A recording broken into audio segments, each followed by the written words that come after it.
Okay, mister, talk to me. Tell me who you are. Um, my name is Janis. I'm a tattooer. I'm a tattooer and co-owner of a tattoo shop in Riga, Latvia, called Rigas Tinte. And at this moment, I'm at the guest spot at Electric Tattooing in Odense, Denmark. Excellent. So, what's your story? How did you Oh, got into tattoos? And then actually, how you got into tattoos and in tattooing, or what? Where it actually, came the from? the reason why I got into tattooing is behind this camera. That guy. No, I mean, for real, actually, that was the reason because I started playing music around 2002 or something like that, 2003. I don't remember precisely, maybe a little bit earlier than that, around 2000. Well, anyways, and I started to play drums, and after a while, I started to play in a band, and then we started to play shows. Of course, like underground music scene, and there's a lot of people involved, and also you can see some people with some tattoos and stuff like that. And before that, I don't think I was like really interested in tattooing, or it's not like I wasn't interested. I just never kind of thought about it. And then when you kind of see people around you with tattoos, and you start to like look at them, and they attract you. And I think around that time, I met Yuris. I think so because of the music scene. Well, basically, and uh, I as I remember myself, I've been drawing all my life, as as far back in the past as I remember, and I've been always fanatic about drawing. And so, with all these circumstances, I think there was one moment, one party to be exact, uh, with some of our friends, and one of the guys, he had like a really shitty tattoo in his back, I think so, or like I don't remember where, but we had this thought that maybe I should draw a sketch so he can, take it to his tattooer, then he can cover it or do something with it. And we started drawing in the kitchen, and at that point, that was the point where I was still completely, well, tattooing was like a mystic thing for me. I didn't know anything about it, so I was just drawing a sketch for him to help out. And then at one point, Yuris came to me. That's what I remember, and he said that like he has built a homemade tattoo machine. I think so. That was like that, and he asked me like, "Do you want to try out? Do you want to try it?" I was like, "Oh yeah, of course I want to do it." I wasn't even actually like stressed about it. It just seemed like fun and exciting. And I think the next day we did it. We didn't do the tattoo that I drew, but we did like a tribal design on his leg, and one tattoo with a red angel something on his girlfriend as well. And that was the first time I actually tried tattooing. And the tattooing machine was like fucking sketchy. It was like Come complete. on, I built it. Yeah, I mean, like, you build it.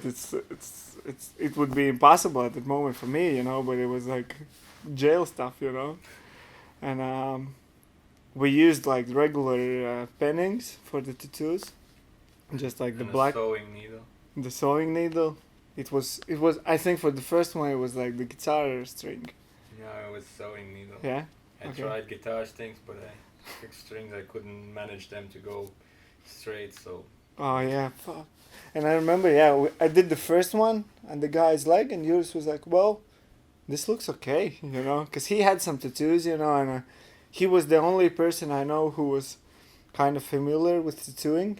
So basically, what he said was okay, then I thought it's okay, and I I did these couple of tattoos, and then, well, I guess I had enough stupid friends around me who said, yeah, just let's do it, I want to be the next one. And I think from that point, in the first couple weeks, I tattooed like many of my friends. And well, I don't remember that I have done like some really really shitty tattoos.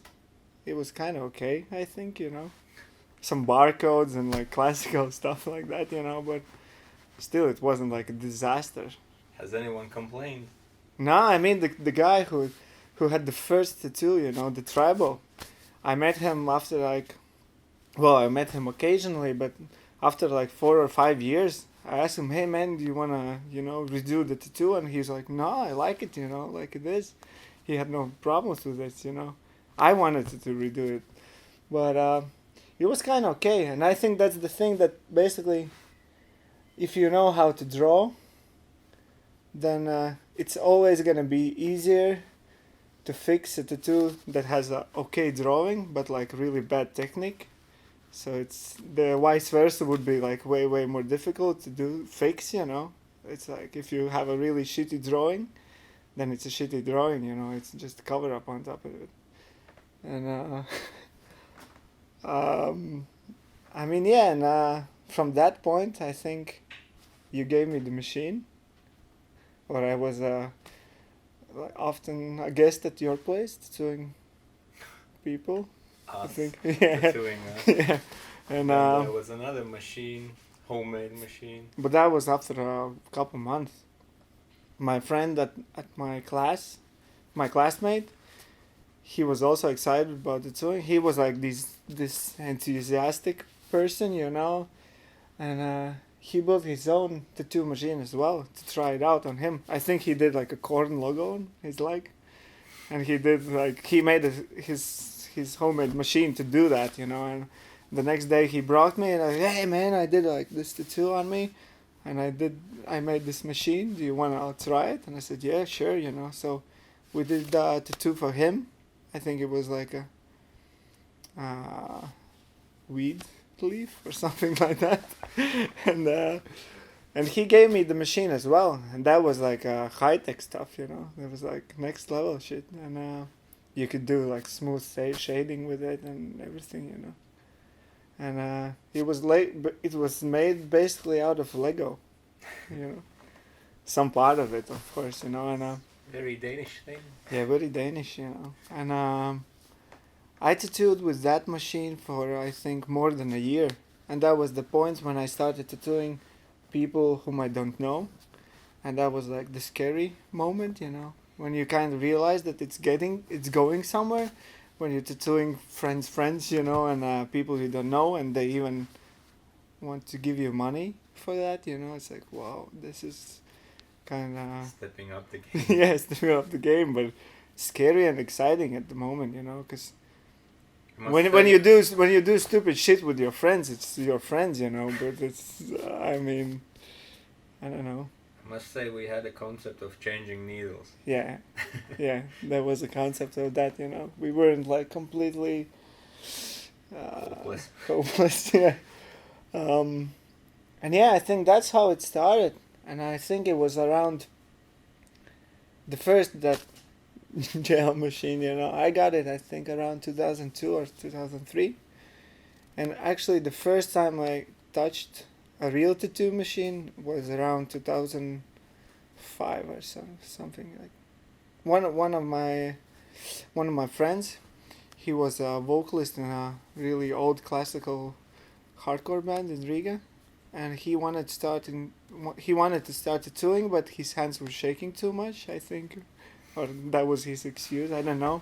I thought he's really good, but well, he gave me his machine, his kit to try out, and that was the moment when I realized, how the real machine works and stuff. And then I had a chance to go to New York on 2005 or something, and I went to this shop called Unimax Supply in Manhattan, and that's where I went and just like bought everything I needed, But I remember there was this funny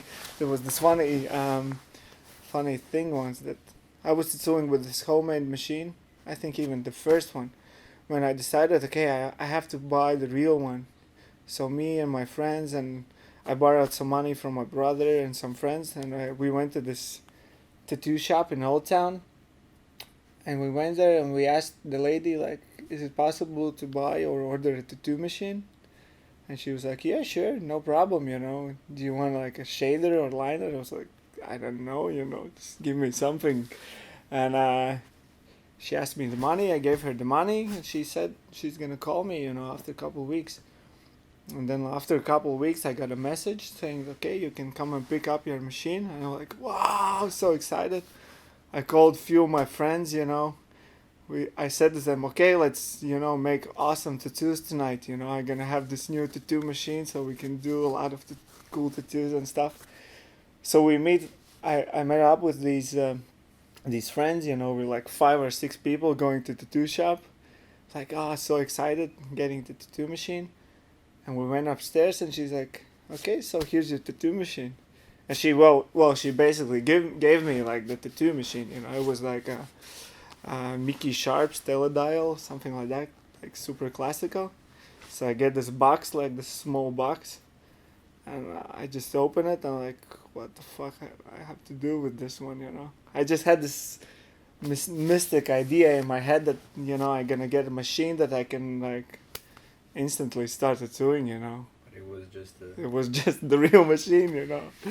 So I put it in my shelf at home, and I just left it there for like 1 more year or something like that, you know. I had no idea what to do with it.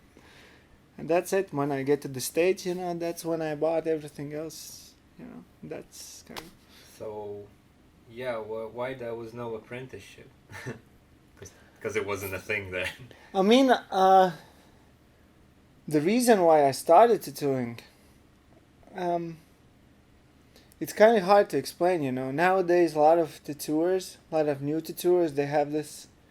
Well, I think they have this idea that, you know, it's like, I'm gonna make a career out of it. I'm gonna be a successful tattooer and earn money with it. You know, it's a good profit from tattooing or something like that. You know, but at that point when I started doing it, I don't know what was the reason. You know, it definitely wasn't any like financial reason or anything. It was just like pure kind of interest and all that stuff. You know, like the excitement. I never thought like if it's gonna be such important part of my life, or is it gonna get me somewhere, you know. I was just like so excited to try it out, spend some good time with my friends, you know. And that's probably why it wasn't that I had this idea that I have to like learn it, you know, like classic way. Okay, I'm gonna go to some tattooer and ask for help or anything like that, you know. And also, like, there was not many people offering apprenticeship. I mean, and the ones that was there wasn't. We haven't seen very successful results. Well, my only communication to any tattooer was through you, basically, you know, because you knew some of the tattooers that tattooed you, and you were the only person whom I could ask for any advice, you know, because then you can ask the tattooers, you know. I still am, and I was a really shy person, so I never even considered an option to go and ask anyone, you know. But I think at the moment when I realized that this is going somewhere, I don't know. I kind of never considered like going to the tour and like saying that I wanna, you know, kind of learn this stuff. I had this idea that, you know, I have this idea that it's really cool to kind of learn on your own. It's not the best way, you know, and Not the quickest. not the quickest way, you know, especially for me. And I think in the first couple of years, I went to this one tattoo guide called Vadim's, and the first thing I went to him to ask was that I was interested in buying a tattoo machine.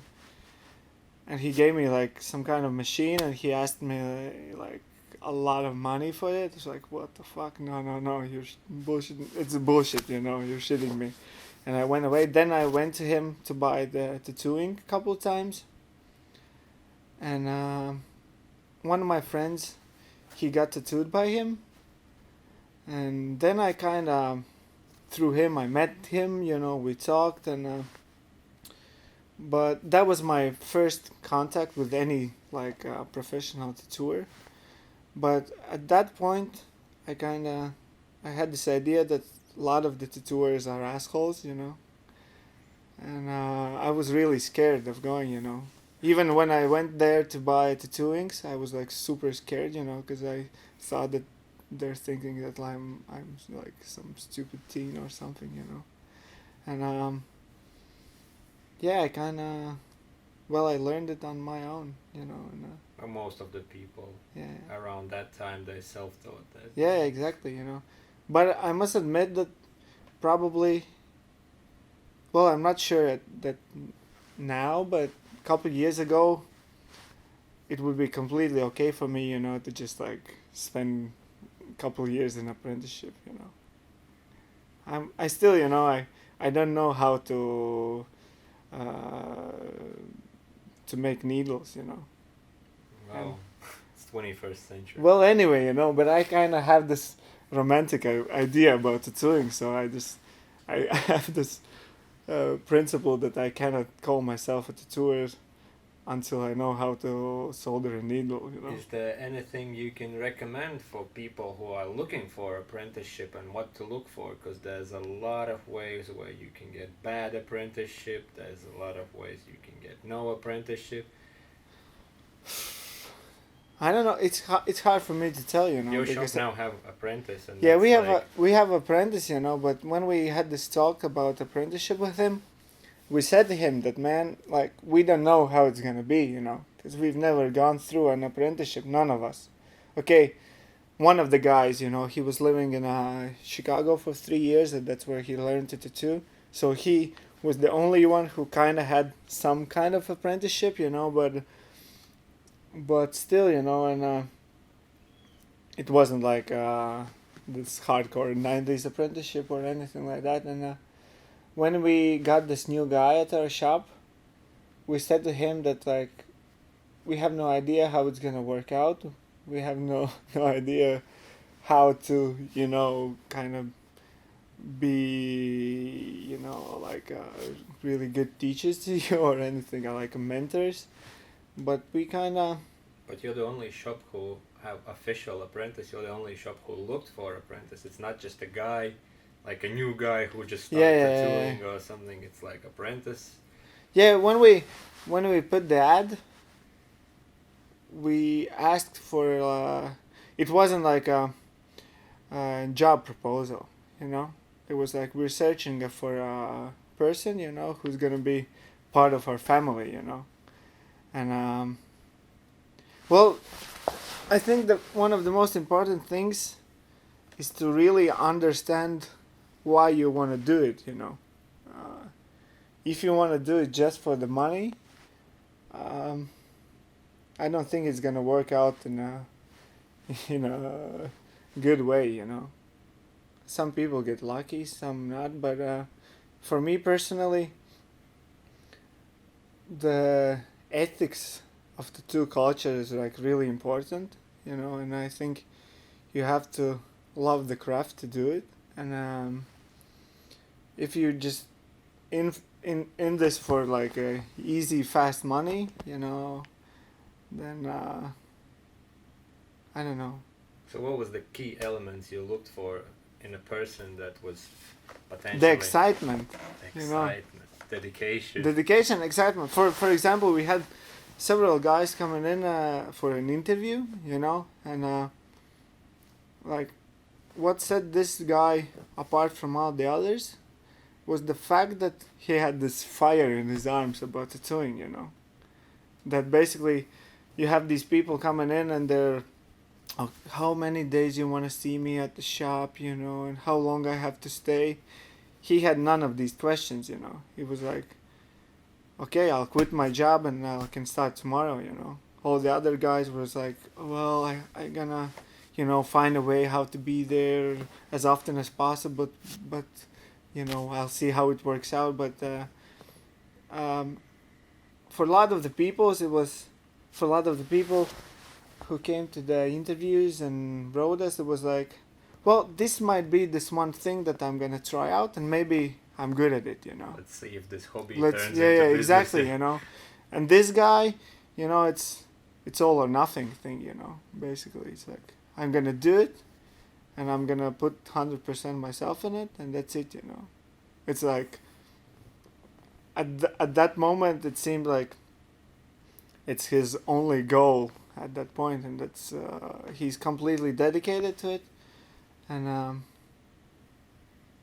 yeah, I think that was it, you know, because we had a lot of people writing us, and a lot of these people, they, I don't think they even had the idea why they want to do it, you know, but this guy, he had this like letter, you know, he attached to all this kind of thing, and it was just like perfect. And to be honest, I saw a lot of myself in it, and it gave me a little bit like chills, you know. And I'm really happy for how it all worked out. He's been at the shop for a couple months now, and yeah, it's gonna be a good future for him. I think so, you know. How did you got from home tattooing to tattooing in shop? I opened the shop. Okay, yeah, I was, you know, I was tattooing all these people, and I was basically not tattooing at my place. I was just traveling around, you know. I had this small sterilizer, which like some of the dentists use. Quartz Thing. ball, something like super hot thing, you know.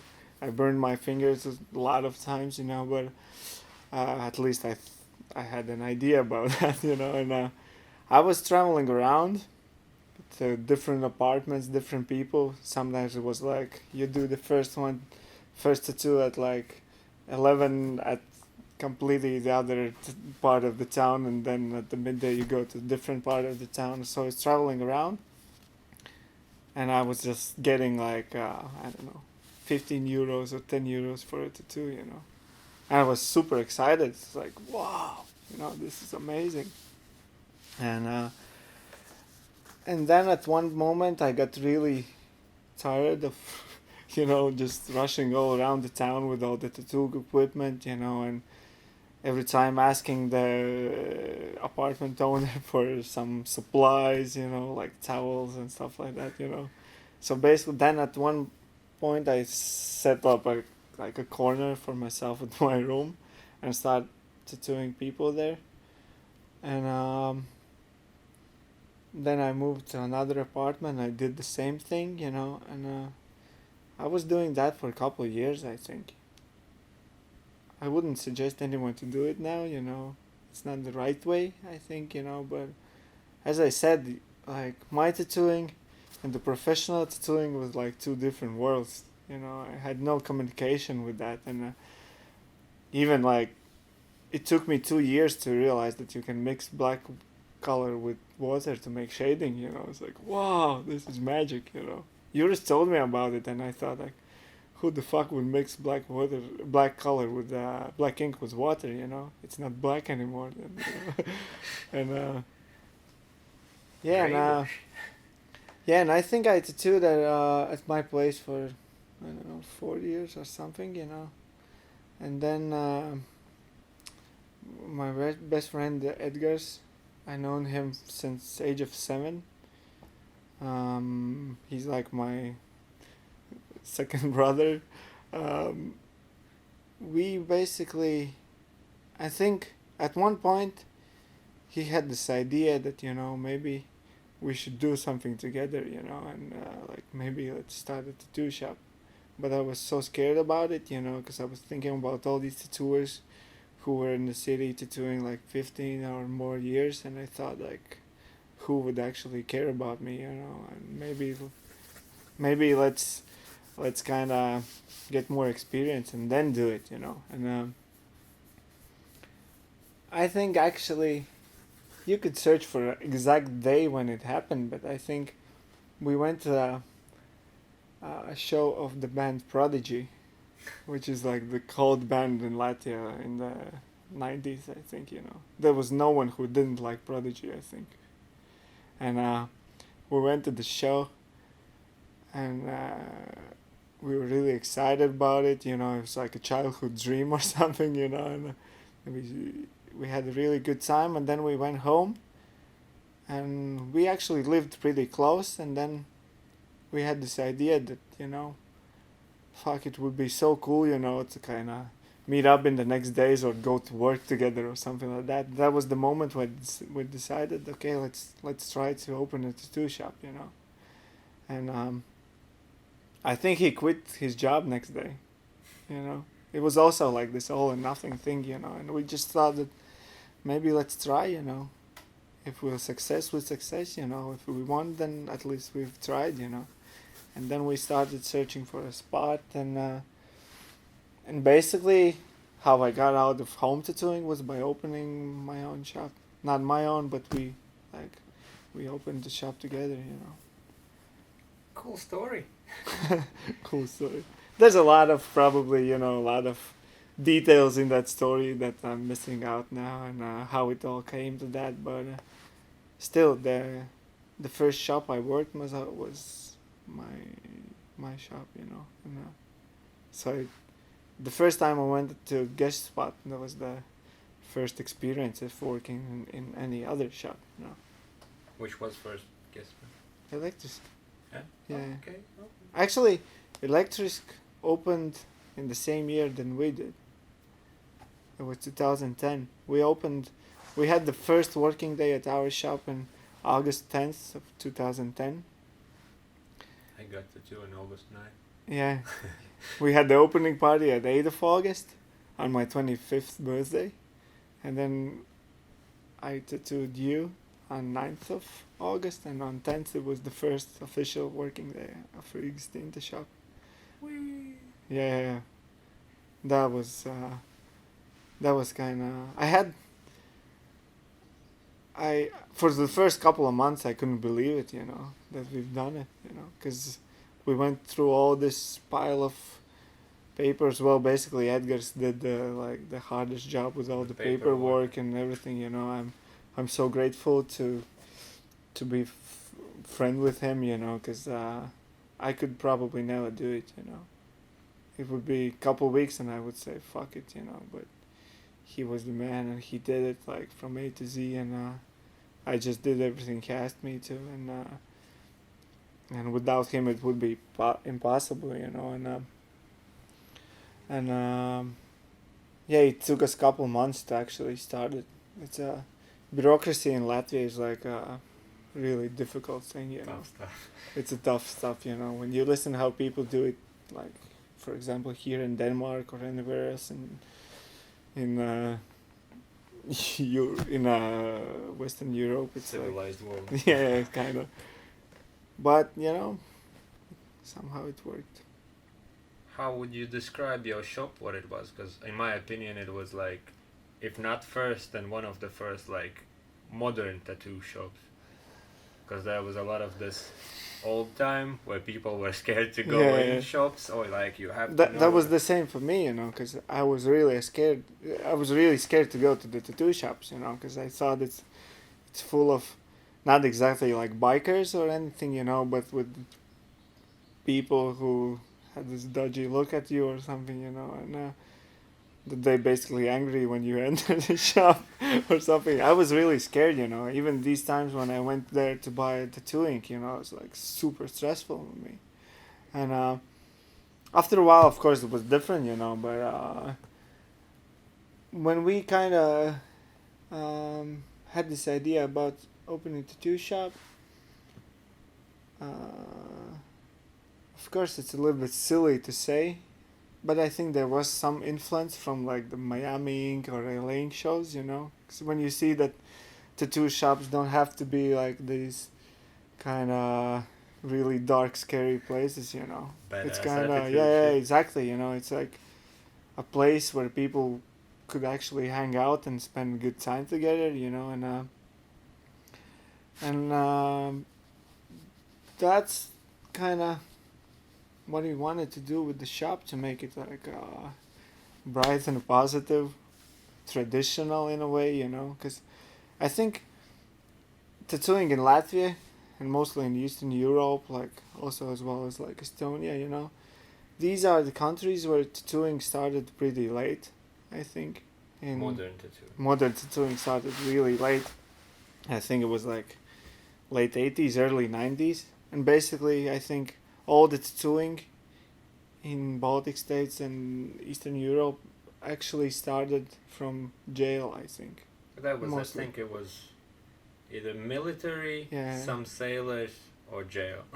Yeah, but when you say sailors, it's not like Scandinavian thing, not like anchors and really cool stuff. It's just like maybe the number of submarine or something like that.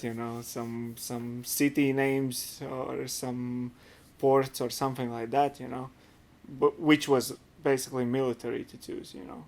And so that's why I think, because of the reason of jail tattooing, a lot of the tattoos had this negative aspect to them.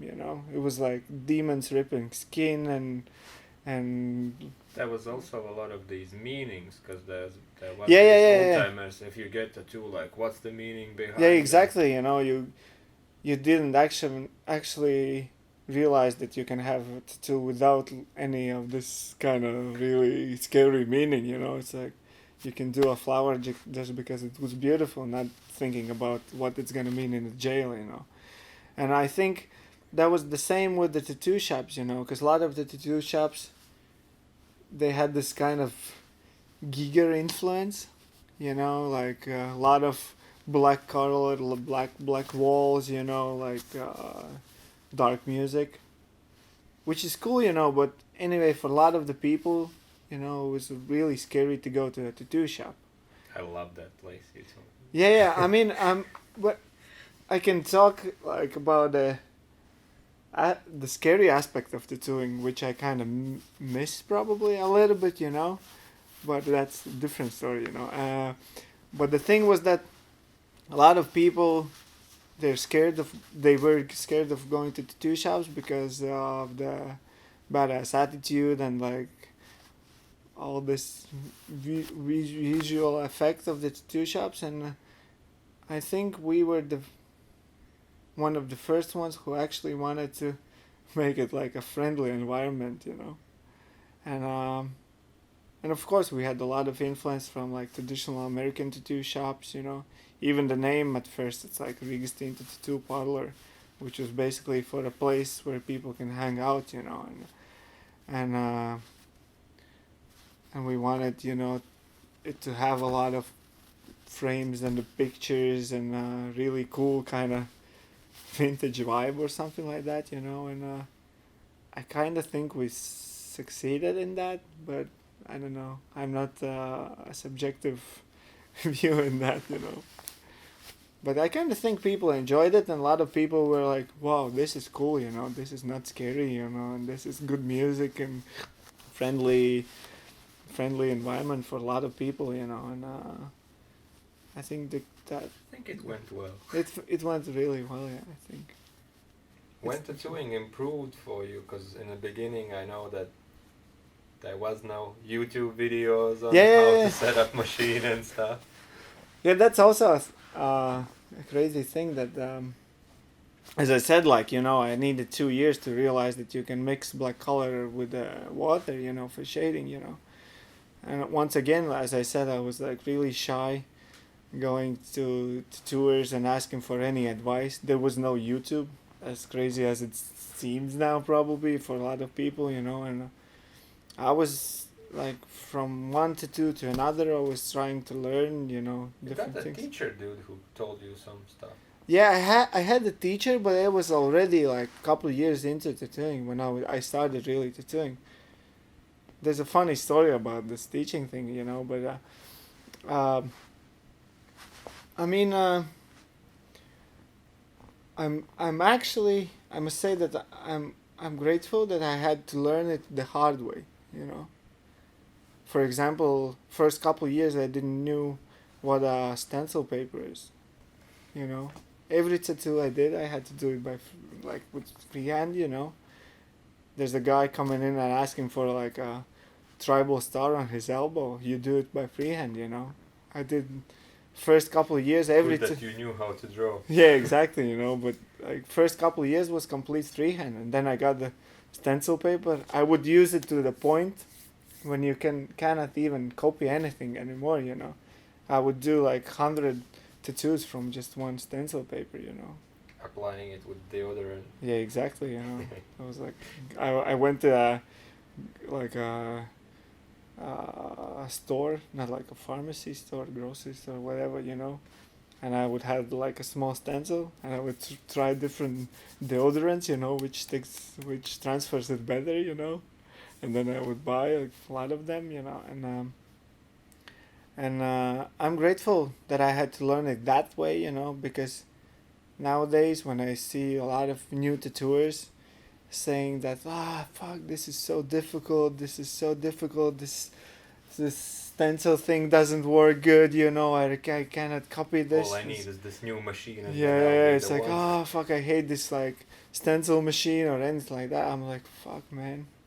If you knew how we did like back then, you know, then you know you don't see any problem with doing anything, you know. There's a lot of tattooers who think they're just like have the panic attack when they lose the stencil, you know, or something like that, you know. And I kind of went through all that like really, really difficult part on my own, and after a couple of years when I was into tattooing, I had this mystic idea in my head that all you need to become a professional tattooer is like a diploma that you're a professional tattooer, you know. Well, basically, there's no such thing. It was a thing that like, oh, you're an official. You need a license. You need some sort of license. Yeah, Once but I mean, but there was like a official organization till year 2000 something, which was basically a couple of these like really experienced tattooers of Latvia. They've came together and made this organization, you know, to kind of be the only organization that can say either you're a professional tattooer or you're not, you know. And that was, you know, kind of official, you know. But when I started tattooing, there was no organization anymore, and it was like the kind of association of Latvian tattooers, something like that. I don't remember the name, but I found a company that was kind of selling tattoo equipment and tattoo supplies in Riga, super overpriced, and no one knew about them. But they had this ad. When you go into their shop, they had this ad on the table that you can go and learn and get like a certificate of tattooing. And I said to them, okay, I want to do it. You know, I had to pay like, I don't know, 500 euros. It was like Latvian lats back then, like 300 something. Yeah, and yeah, it was like a lot of money. I actually borrowed it from my grandmother, you know, like part of it. It's a lot of money for the country at that time. Yeah. When you're kind of still in If school. you're from other country, you might seem nothing, but that was like 2 months' salary or Yeah, something. exactly. You know, I don't even remember how it was possible to gather the money for the first tattoo machine. But anyway, they called the guy, and he said, "Okay, yeah, let's do it." And I had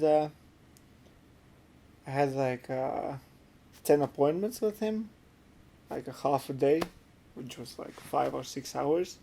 So we had this idea that basically I have to go there 10 times, and he's gonna teach me in these like 10 sessions, you know, how to become a professional tattooer.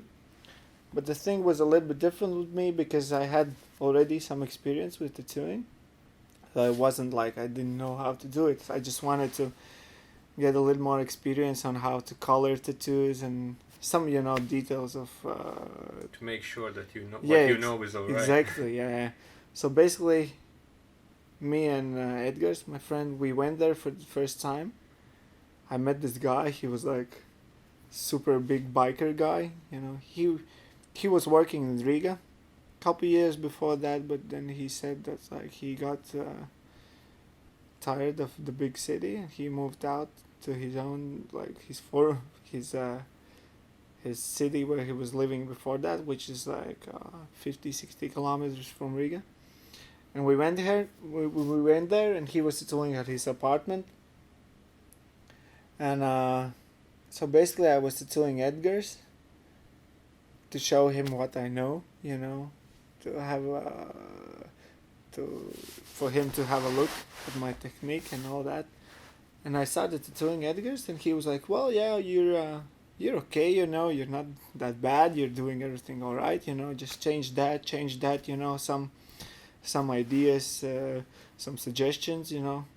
But the cool thing was that basically I met him, and instantly we had a really good communication because we had most of the tattooers that were my favorite tattooers were actually his favorite tattooers. So instantly, the communication was really good, and we had a lot to talk about like tattooing, about Japanese tattooing and all that. And so yeah, we spent a couple hours the first time. He was saying it's not that bad. So the next time I went there, I was looking how he was tattooing. And on third time I went there and had my kind of small portfolio with some jobs that I've done.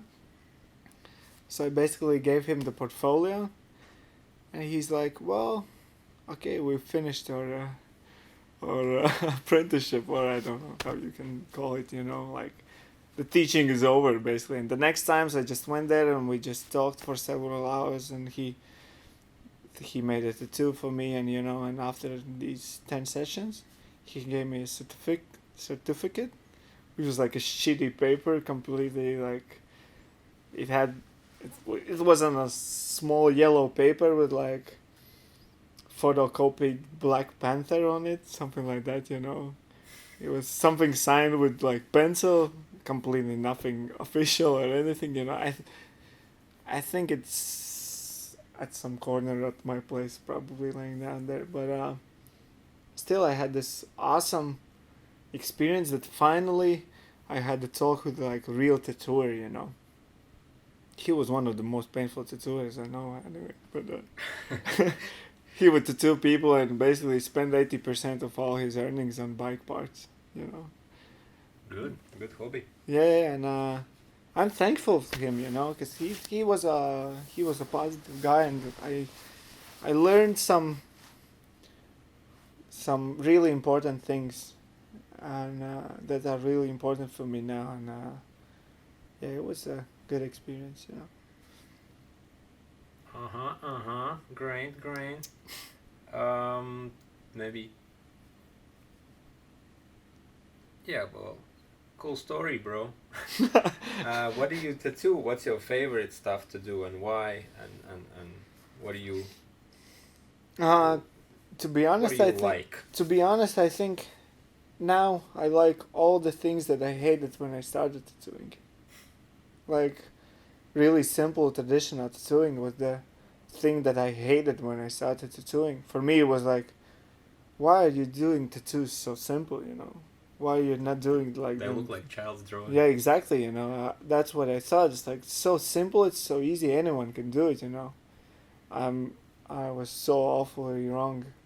But I mean, at that time, I guess the styles that I really liked was some kind of probably like old school themed new school, something shiny, something really bright, lot of colors, and the thing that I still like and liked when I started tattooing, it was Japanese tattooing.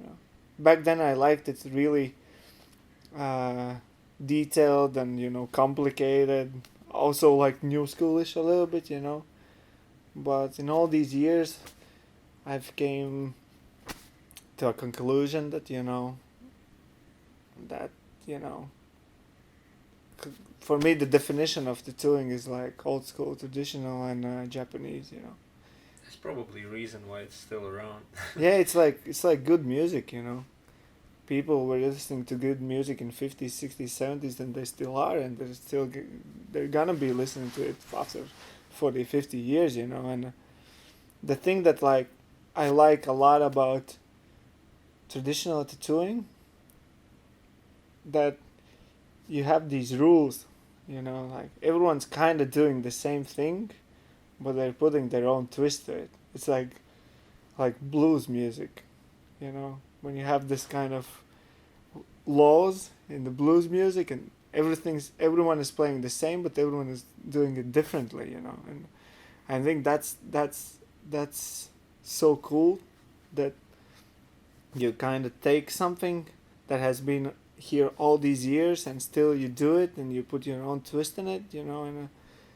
And sometimes I think that there's a lot of people in tattooing who think that like the most important mission or their goal in tattooing is to figure out something new, you know, to create something that has never ever Find been my done. own style. Yeah, exactly, you know. But sometimes, you know, the thing that you need is just around the corner, you know. It's right beside you all this time, you know. And there's this this guy called Daniel Hicks, which is one of my biggest influences, and uh,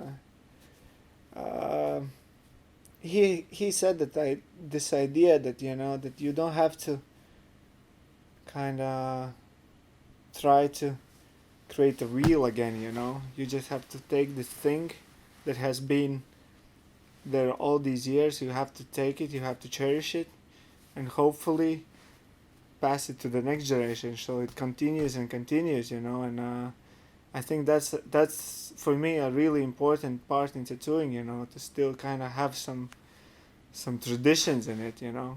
I'm not a big fan of like modernization of tattooing, you know. I still think, you know, like coil machines and the sound and everything is like a crucial part of tattooing, you know. No offense to, you know, everyone else who's doing a lot of people who are doing it with like all these modern tattoo machines, you know, and super crazy styles. I could never do it, you know. I admire you, but at the same time, you know, I think it's a mission of the tours to kind of keep the tradition alive, you know. And I think that's what actually makes me love traditional tattooing a lot, you know. Of course. It went from modern to basic. Exactly, yeah. And it's really crazy how people think that making super simple traditional tattoos are easy, you know. To be honest, I think that's the only style of tattooing where there's where any mistake is gonna be visible instantly, you know. The thing is that the thing with traditional designs is that I also think that traditional designs are good for learning to tattoo, you know, because that's how you learn to make a good line, to make solid shading and solid color, you know. And it's just a perfect tattoo, you know. Everything has to be on spot, you know. If you can see any wobbles in the lines and anything, you know. I think for me personally, to do a super clean traditional tattoo is probably way more difficult technically than to do a portrait tattoo, you know. But looking from the aspect of technique only, you know. And I mean, yeah, it's really difficult. It seems like an easy thing, you know, but you have this feeling that you've spent all these like 15 years to learn to do a super clean traditional tattoo, you know. Kind of. I don't know. But you're not only doing traditional. No, you no, can no. do so. You mastered many things, and then you choose to do it instead of just doing one. Yeah, thing. I think that's the best way, you know. I think I think the best way is to learn all these different styles and basically not to do them, not because you cannot do them, but by choice, you know, that you know how to do them, but I don't like them, kind of, you know, so I will not do it, you know. Choose I your own prefer kind of not path. to. Yeah, it's like choose your own path when you have a choice, you know. I think it's a little bit silly when there's like so many new tattooers who like I'm this super neo traditional or traditional guy. I'm doing just only my style, you know. I'm so super fucking creative, you know. But actually, the truth is that you don't know how to do anything else, you know. But you position yourself that like I have this creative Unique. principles, yeah. That I have these creative ethics of my work that I won't do anything else, you know. But I think a good tattooer must learn a lot of things, and even some people, you know, think when they look at like traditional artists' portfolio or whatever, Instagram or whatever, you know, a lot of the times all these traditional tattoos they put on the internet, you know, it's like 1 from 10 of the tattoos he has done like that week, you know. I think a lot of these tattooers, and I know that actually for the fact that like he has done 2 really awesome traditional tattoos this week, but like 15 different styles of tattoos. But he has chosen not to put them anywhere, you know, because that's not kind of his path. I don't know, you know. But yeah, I'm not. I've never been afraid of trying out different styles. I think any challenge is really cool, actually. You know, it's If you don't fuck it up. yeah, if you don't fuck it up, and that's another thing, you know, that if you want to be a good tattooer, you have to know when to say no. You know, I think that's also a mistake for a lot of the new tattooers that they're like gasping too much at the beginning. You know, like okay, I'm gonna do it. You know, but sometimes it's better just like okay, I'm not ready for this one. You know, and I think that if you're a good tattooer, then you will not be afraid to admit your weaknesses, you know. And I have them, you know, and I'm not scared to say to the people if he comes to me and he asks for a portrait, I say to him that like I know how to do it, I can do it, you know, but there are like few other guys in the country who will do it better than me, you know, and And you can also show portfolios and say like if this is if this is exactly. okay for you, then I have let's my do it. I have my secret portfolio, you know. I have the secret portfolio with the black and gray jobs and portraits and stuff like that, you know, that I'm not putting out there, but I also have your secret. yeah. But if someone is asking me, you know, can you actually do it? Then I can show them, you know. But yeah, I just think I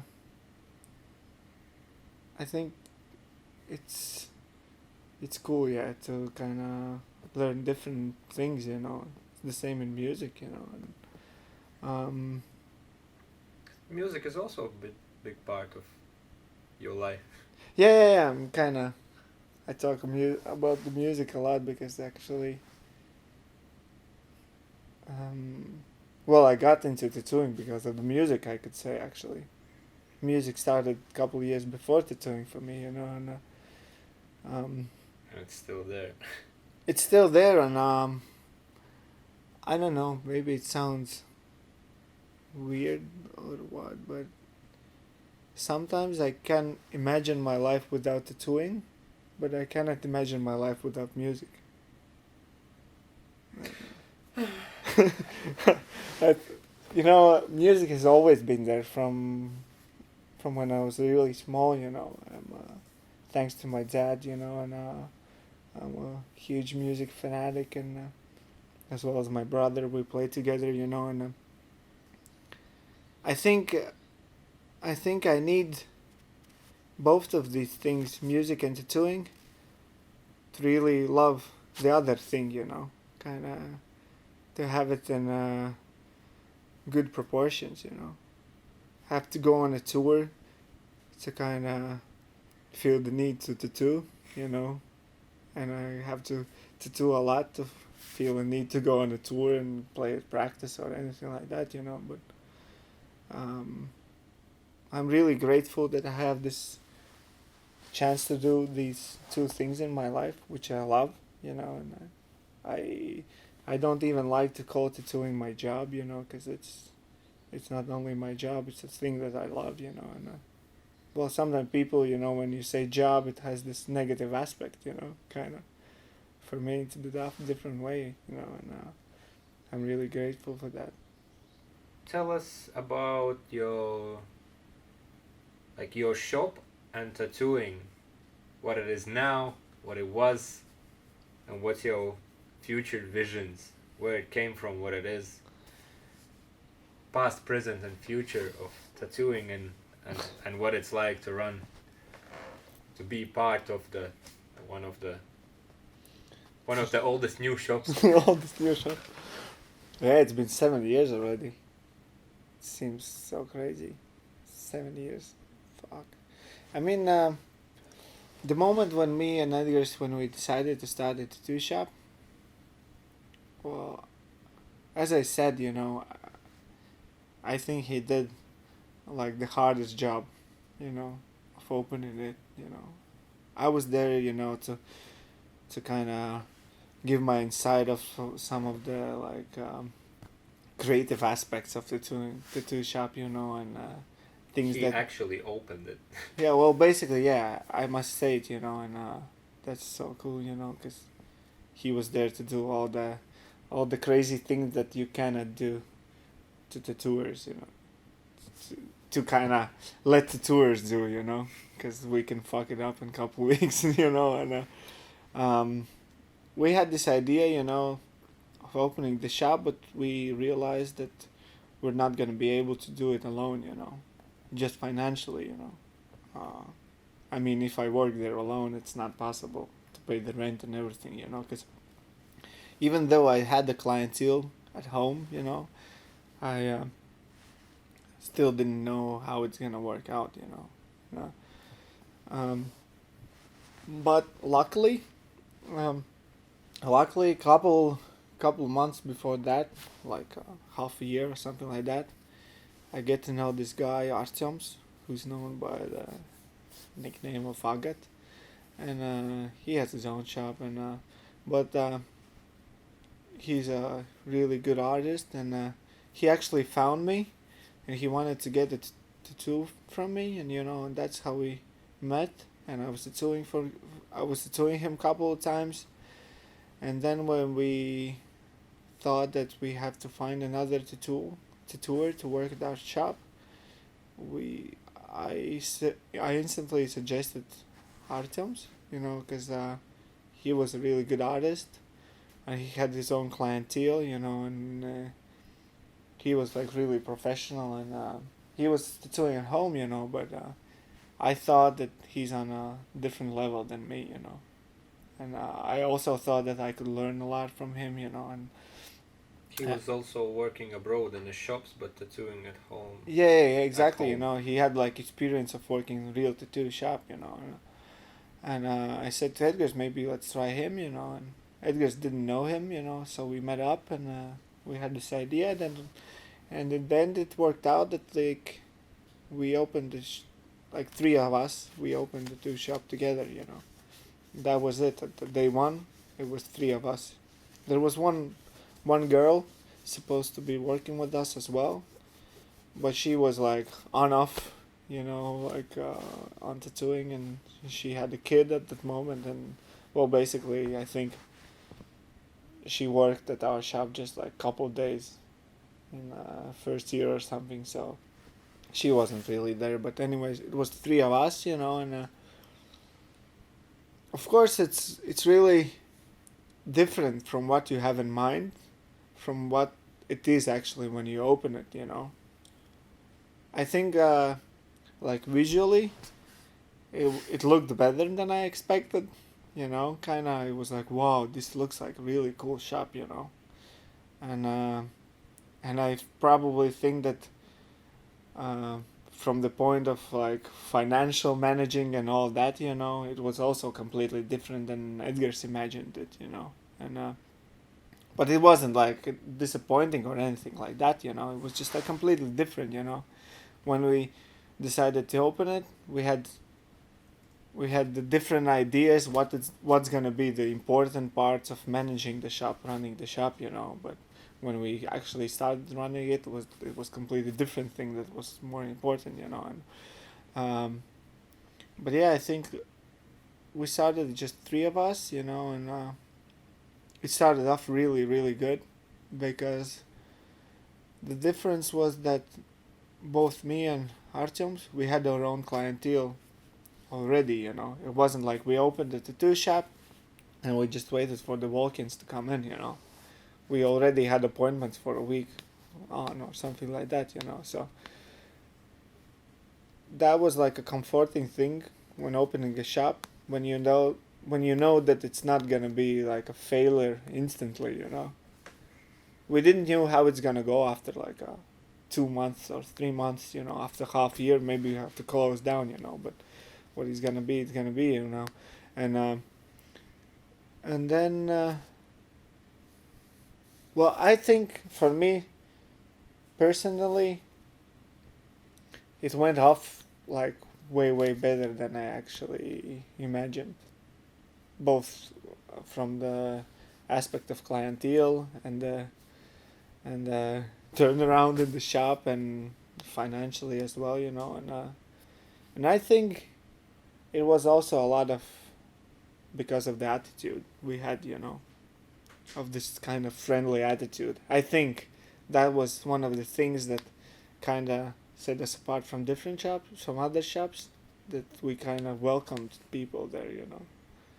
And, Yeah, when you opened the shop, I was in England, and it was the time when tattooing was kicking off because of the shows. yeah, exactly. But in Latvia, no one really gave a fuck about them shows At and that moment, yeah, after a couple of years, of course. Yeah, but you did well, I think, because of it was good timing and place Yeah, it was. and attitude and artists and Yeah, exactly. And we kind of. It's not like I'm saying that any of the other tattoo shops are doing it wrong or anything like that. Everyone has their own way of running shops and dealing with clients and tattooing in general. But we had this our own idea, of how we wanna run it. And I think it went like really positive and from the point when we opened, I think it has went like up, positively. And I think it was definitely a new vibe yeah, in it's that it's hard for industry. it's hard for me to tell, of course, because I don't have this kind of outside view on it. I have the subjective personal view of how the shop is, and well, the clients are the ones that can say how it is in our tattoo shop. And but yeah, we had this really optimistic view in it, and I think we've always tried, to have this look like how can we make it even better, not just from the view of the clients, but also like on the aspects of the tours, and I think that's the positive vibe is what keeps it going really good. And well, basically, yeah, it's been 7 years, and now we're 7 people at the shop, including the apprentice. So what was the next step from beginning when you felt like, oh, this is growing? I think the fact that there were so many clients that we actually thought that we need someone else, some more tattooers. Uh, the thing that you're always afraid of when opening a tattoo shop is like, is it gonna be enough job for everyone? And when you realize that it's too much job for everyone, then it's like, wow, okay, let's kind of move to the next level and evolve and ask someone. And luckily, that was this guy, Oldest, and he was just starting out, and well, he has his own story in the different video of the two shop talk, and well, kind of not the different story, but the same story, but His own story. his story, so you can check it out at that two shop talks page and listen to it, but I'll put it in the corner. Yeah. Don't worry. But luckily, yeah, that he was, and he started kind of working in the basement of the tattoo shop in the lower level, kind of not the lower level, but oh, fuck, I don't know the name. We But fed him with scraps. but yeah, he at the first he wasn't like official tattooer at the tattoo shop. He was just tattooing, his clients back downstairs, which was like closed room. And when we felt that like he's ready to actually be a part of the Rigas Tinte tattoo, then we asked him, and he was cool with that. And then we basically had 3 official tattooers, and yeah, I think it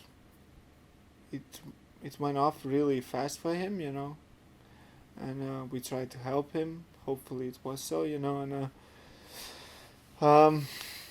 of course,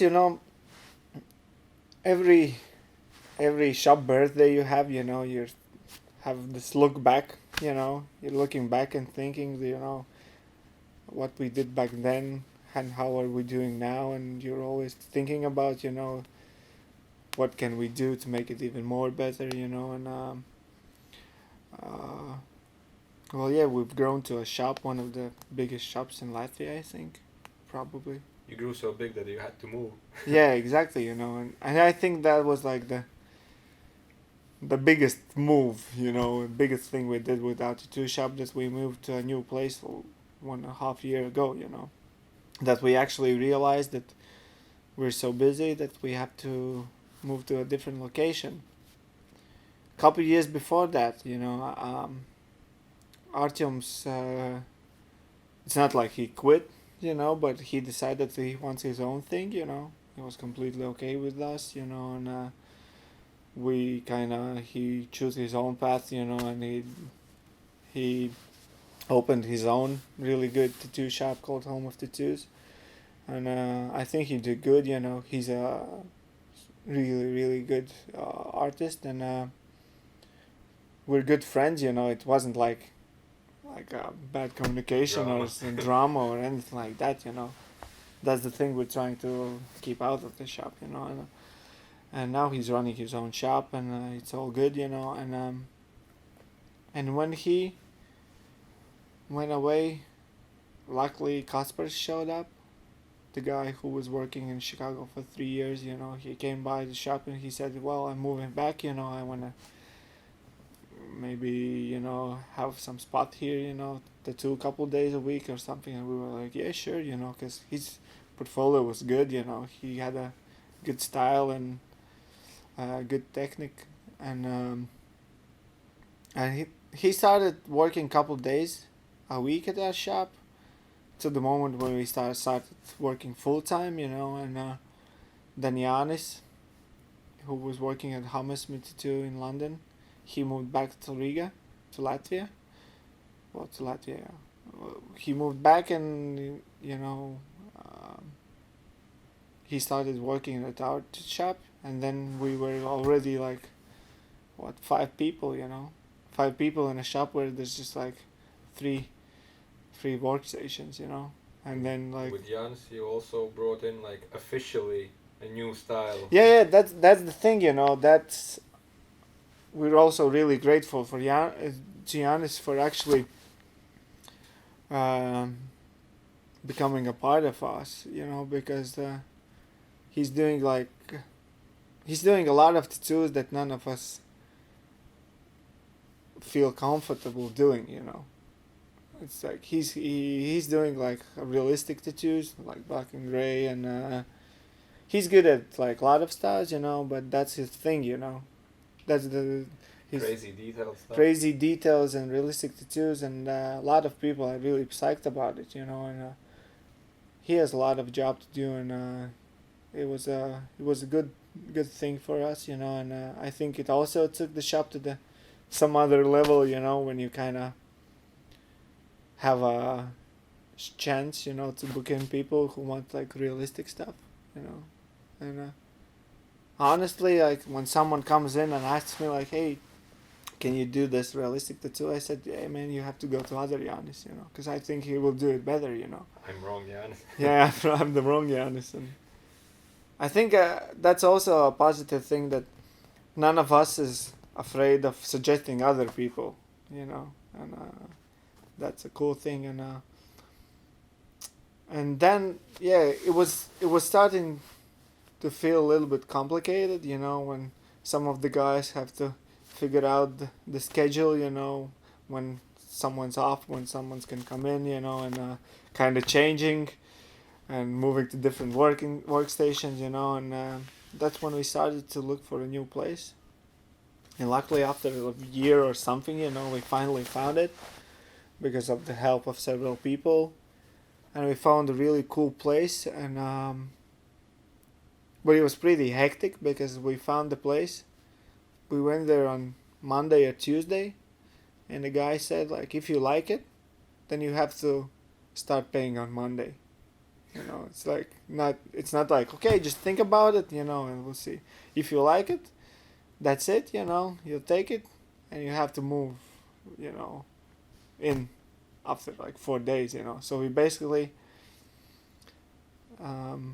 we moved to the new shop on February the 14th. I'm really sorry to my girlfriend. But yeah,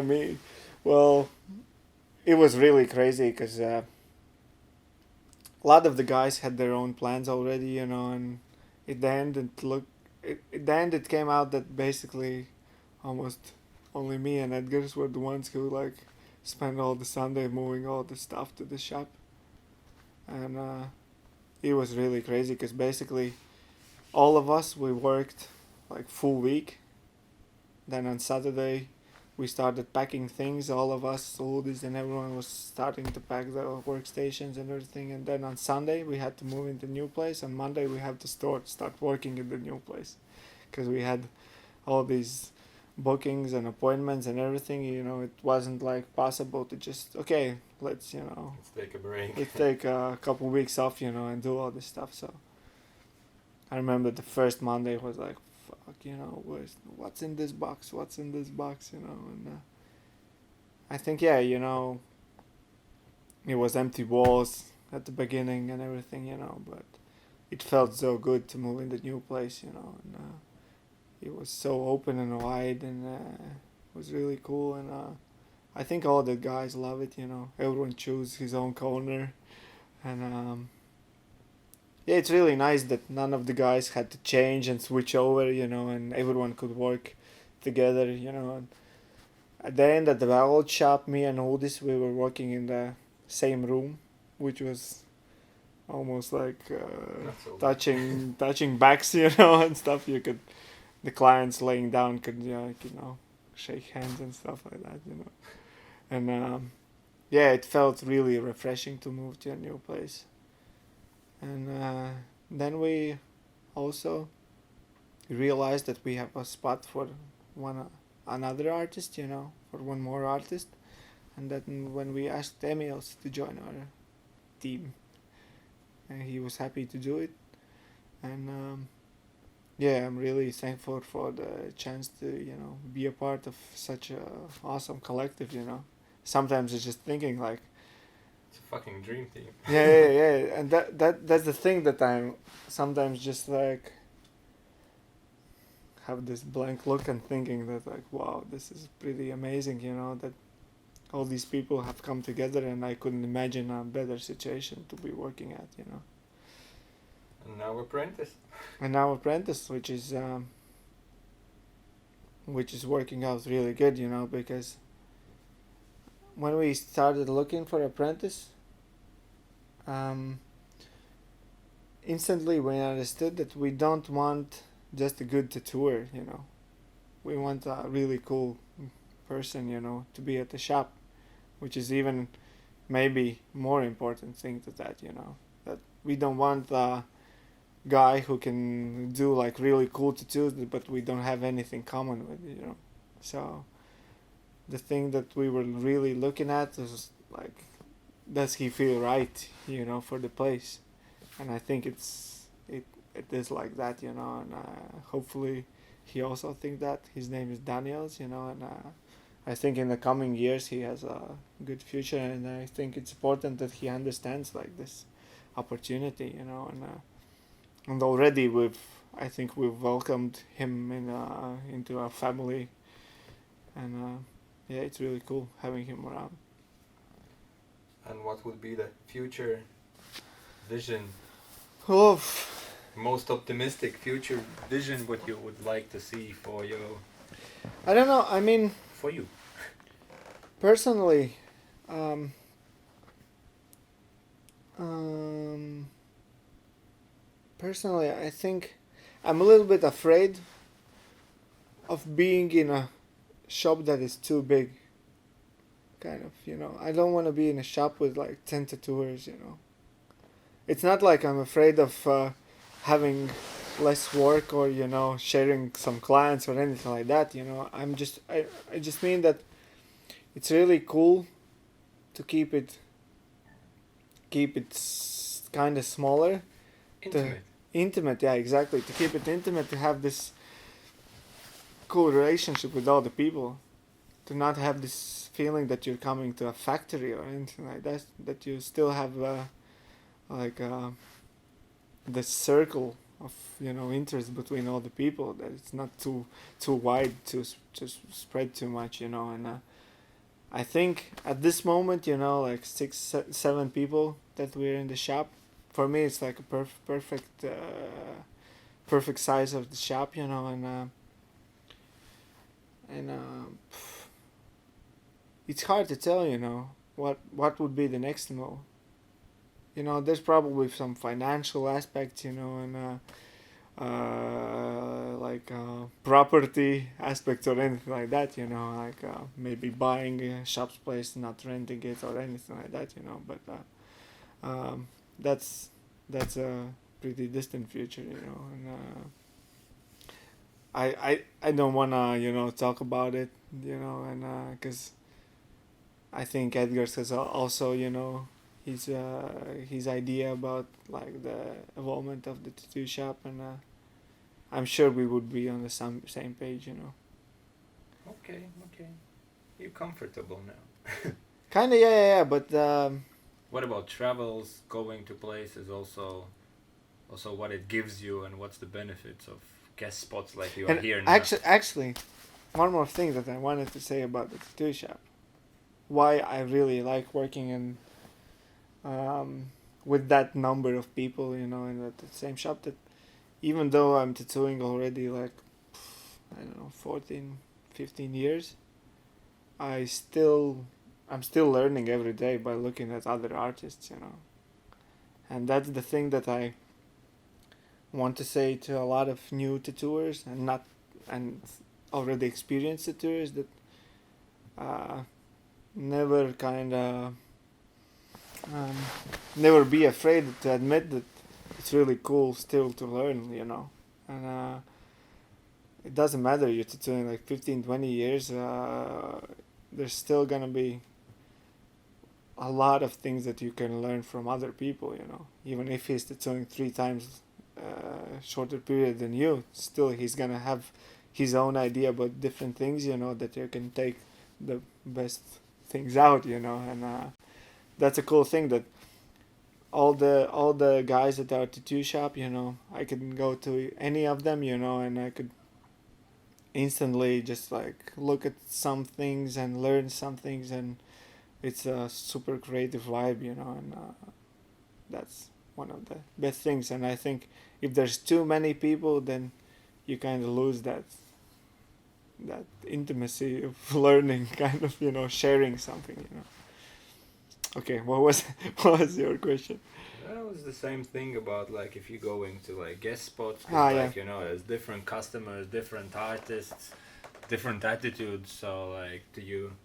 Yeah, well, I'm not like I'm not going to the guest spots really often, There's actually just two shops that I go. One is this one, Electrisk, in Odense, and the other one is Gattis Tattoo at Lindau in Germany, which is owned by Gattis. Oh, wow. Didn't expect that. Yeah, he's really cool artist and a Latvian guy, and I get to know him by tattooing him, and he invited me to go to his shop. Yeah, it's really cool, and I must admit that I have some kind of like the social phobia, and and I have to admit that I have a lot of self-criticism, I think, which is a good thing probably, and when I go to any guest spot, I think yeah, as I said, it's the same with it's the same as working at my shop, that at our shop, that basically you're learning a lot by looking at different people, at different tours, how they do this thing, how they do other thing, and at some point I'm kind of, from one point of view, I'm really afraid of doing it, going guest spotting, because of the self-criticism. I'm really scared if I'm good enough, to do it. And on the other side, of course, I'm really excited to do it, because you get to meet new people, and you get to meet new clients. And I have this thing about guest spotting that I think is really important, to be humble when you're guest spotting.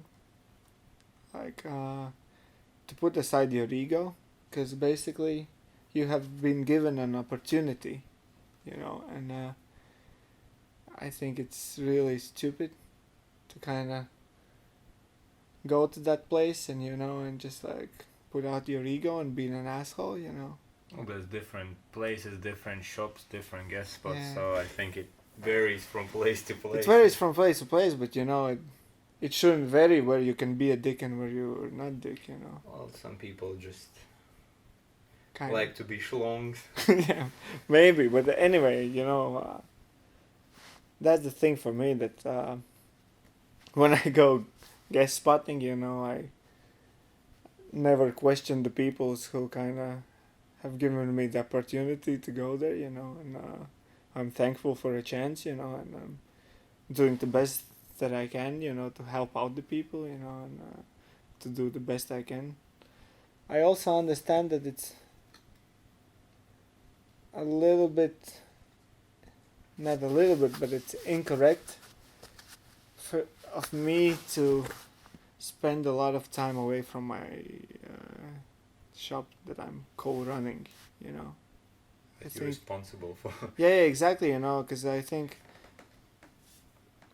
it's stupid that like I would be calling myself co-owner, but I would show there just like a little bit of the time, and I feel this need, even in days off, I feel this need, like if there's other guys working at the shop, that I at least have to go there and say hi or something like that, and I think that's like a crucial thing in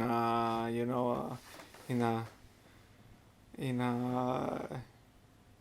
owners and tattooers relationship, have this respect to each other by showing up there, and showing that you care about them, and there's the thing that I'm sometimes feeling bad about. That's like I have these tours and practices and guest spots, and I'm not at the shop when everyone else is, I hope that guys are okay with that, but it is how it is, and it's important basically, yeah, for me to be there as much as possible, just because I think it's important to give the respect to the guys, and be there, Cool. And the customers, like, well, what? Talking the good stuff, yeah. What do you like about them, and what's the cool stuff, and maybe what have changed from home to beginning of shop to what it is Yeah. now, and how I think it evolved. when we were starting the shop, I think it was a little bit more than 10 shops in the Riga center, something like that, like 10, 15. There wasn't even that. I Yeah. think. I think actually a year ago or something, we started counting the shops, and I think it was more than 20 in the center of the town, without the suburbs. It was already like 6 or 7 shops in the old town now. So, I mean, the fact is that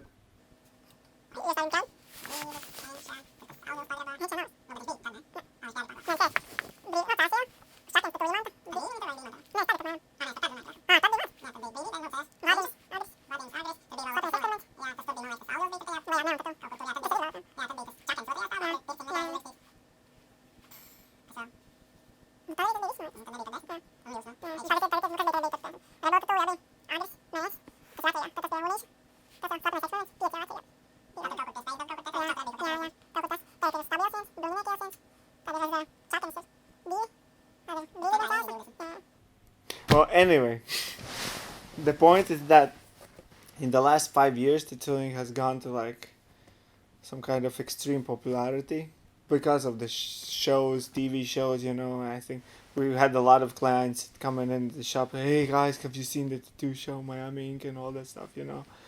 And the good thing about all that is that people are kind of, there's this feel that people are getting educated about tattooing, that it's not only the things that you just bring to the tattooers that you can do, that tattooers can actually draw, and make a sketch for you, or something like that, because sometimes there's still some people, and they, hey, I'm just like waiting for my friend to finish my sketch, and we're like, no, we can do it. You can? Wow, that's crazy, and it's a cool thing, Of course, these tattoo shows, they messed up with the heads of people that they're thinking that there's always have to be a crying story behind every tattoo, and it's always gonna be like half-day consultation with the person, and it's possible to do a full back in one session or something like that, But the cool thing is, that people are really open to different styles now. They're into Japanese tattooing. Traditional is starting really slow in Latvia, People are afraid of. There's some people coming in and asking, like, looking at the walls with the flash, and they're asking, oh, do you do normal tattoos as well, So it's still a new thing, It's a wild thing for a lot of people. People are used to asking for catalogs. Yeah, do you have some books? What do you have books? What do you have? We usually say just no. We just drew them up, And well, Latvian people, they're not showing off their emotions a lot, in difference to other places. For example, like here, Denmark or Germany, where you can see a real excitement in people about. If you're happy, you pussy.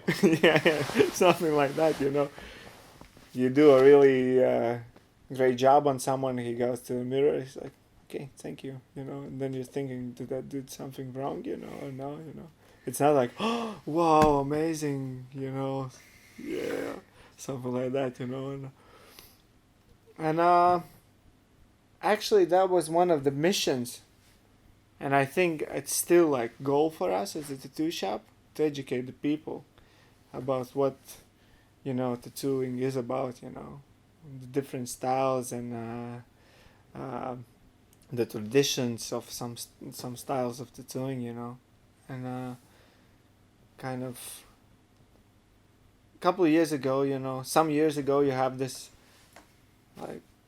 situation, and where's in some forum in the web or anywhere, you have like some community of tattoo likers or whatever you call them, and they enthusiasts, yeah. They post a picture of a really good tattoo, like everyone's like, wow, this is amazing, super nice job, and it is a really good tattoo, But next day, the same people post a picture of fucking awful tattoo, and and the same people are like, wow, this is so great, this is so awesome, and that's when you understand that so many people doesn't understand the difference between a good and a bad tattoo, and that's the thing where education is really important to educate people what is good quality and what is not, and that's the thing why it's possible to open so many really bad tattoo shops in the city, because they're gonna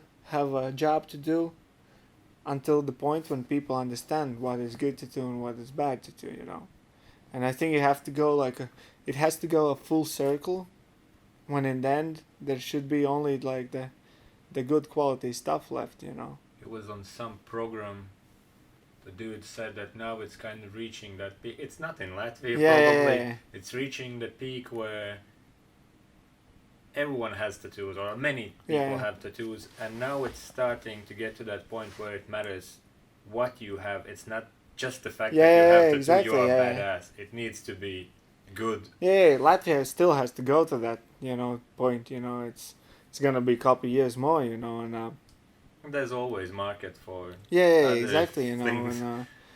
and that's the thing, and I think that lately 60 or 70% of the work we have to do is either like cover-ups or just fixing up really bad tattoos, It's a lot of them, and it's really surprising that people go to these shops, they make really awful tattoos, they pay for them, and it seems really cool to them until the moment when they see a really good tattoo, on someone else, and that's what we're trying to teach people, when they come to our shop, and we say, it's gonna be that you have to wait for a couple months, to get tattooed, but the thing that you have to wait in a tattoo shop is a good thing, There's a lot of people coming in a shop and they're thinking like, okay, I want to get tattooed like next week, We say to them, okay, the next open appointment like is 2 months from the moment, like, damn, okay, I'm gonna go look somewhere else, because they're thinking that like probably everyone is doing the same quality job, all the shops are the same, it couldn't be that big of a difference, and they go to a different shop, they do this tattoo the same day, and then after 2 months they come and cover up that. Yeah, but sometimes they're happy with that what they get, and that's Yeah, alright also. as well. Yeah. Also, but Like the scariest are things for people, not that they things that they don't know, yeah. but things that they don't know that they don't know. Yeah. They're like, oh, I mean, for a client, if he goes to a tattoo shop, well, in most cases, if they go to a tattoo shop and they say that you have to wait, it's a good thing, You have to be afraid of a tattoo shop, which is gonna be probably available instantly, If there's okay, if there's not like many tattooers, but it's like, okay, we're free anytime, and you have to be afraid of a tattooer who says he can do everything perfectly, which is good for everything, is mostly more often not good for anything. there will be a video on how to choose tattoo shop. Yeah, so. Yeah, we were chatting about it because there's also a certain customer for certain shops, so it's Yeah. there's a standard, but some people's standards are Some up shops to, attract different. yeah, there's there's a place for everyone. Yeah. No. I don't. We had Well, you have cool clientele, you have dedicated people, you have people who yeah, make- but I think we actually positioned ourselves. Oh. I think actually we positioned ourselves more as a traditional tattoo shop, doing like traditional tattoos and Japanese tattoos. Traditional and custom. Yeah, yeah. Well, it doesn't seem like worth mentioning. It kind of seems logical, kind of, but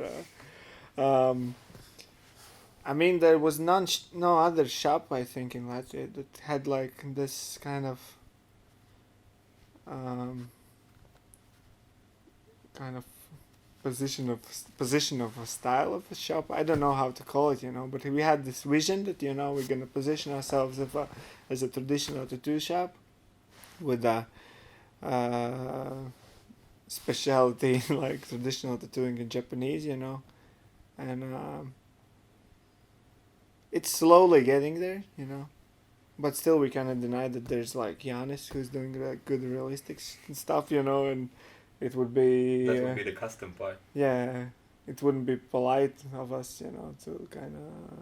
It would be unpolite of us to say that it's like completely traditional tattoo shop, and yeah, but that was our vision, and that's what we're trying to do also, like visually, with some of the logos and stuff like that, that we kind of trying to keep it in that traditional vibe, which maybe scares some people off, That's where education comes in. Yeah, exactly.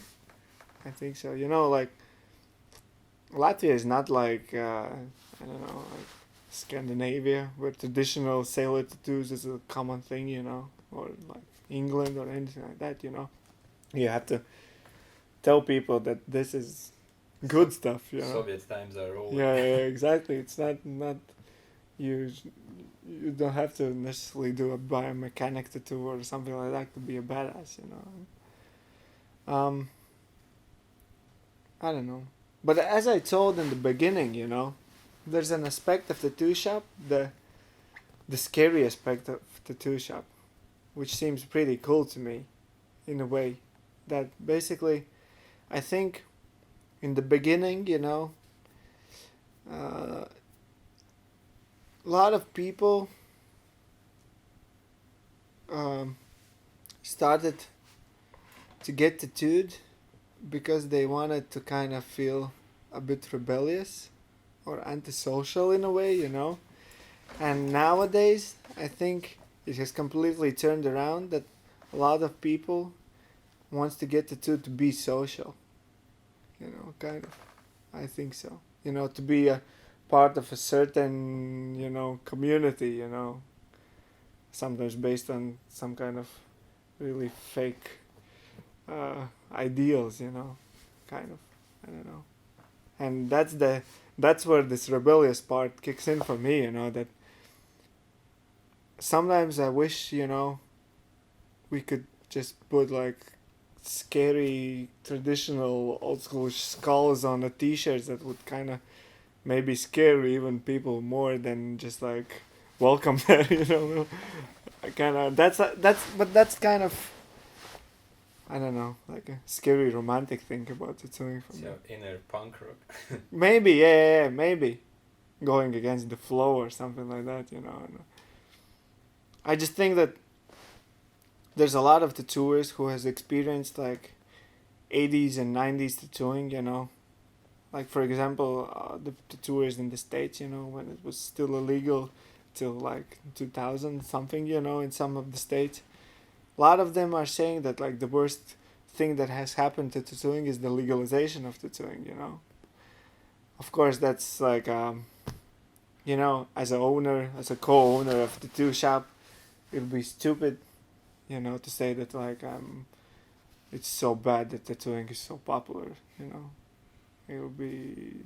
It's also good that it's like when I got my first tattoos, there was a chance that you can get punched in the face for having tattoos, and now it's not that bad anymore. Yeah. Nowadays you're the outcast because you don't have any tattoos, or something like that, But that's this really like kind of cool and scary thing. I really liked a lot. Exciting. Yeah, exciting. Yeah. I think back then I don't know how it is.